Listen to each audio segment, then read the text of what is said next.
இன்னைக்கு cook with கோமாளியில் Vijay Sethupathi sir அவங்க சொன்ன ரெசிபி சிக்கன் 65 அண்ட் பீன்ஸ் பொரியல் குக் செஞ்ச ரெசிபி பார்க்கலாம். இப்போ மிக்சர் ஜாரில் 2 பச்சை மிளகா, கைப்பிடி அளவுக்கு கொத்தமல்லி இலை, 1/2 ஸ்பூன் இஞ்சி பூண்டு பேஸ்ட் போட்டு நல்லா மைய அரைச்சிக்கோங்க. 1/4 கிலோ சிக்கனில் அரைச்சதை சேர்த்துக்கோங்க.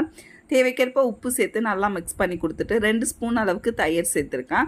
1/2 ஸ்பூன் கரம் மசாலா, 1/2 ஸ்பூன் அளவுக்கு மஞ்சள் பொடி, 1 ஸ்பூன் அளவுக்கு Kashmiri chilli powder, 1 table spoon cornflour போட்டு நல்லா மிக்ஸ் பண்ணிவிட்டு 1/2 an hour to 1 hour வந்து நல்லா ஊற விட்டுட்டு நல்லா ஹாட்டான ஆயிலில் போட்டு டீப் ஃப்ரை பண்ணி எடுத்திங்கன்னா சிக்கன் 65 ரெடி. பீன்ஸ் பொரியலுக்கு கடாய் வச்சு 1 ஸ்பூன் எண்ணெயில் 1/2 ஸ்பூன் கடுகு, 2 காஞ்ச மிளகா, கொஞ்சமாக கருவேப்பிலை, ஒரே ஒரு பொடிசாக கட் பண்ண வெங்காயம் சேர்த்து நல்லா வதக்கி கொடுத்துக்கோங்க.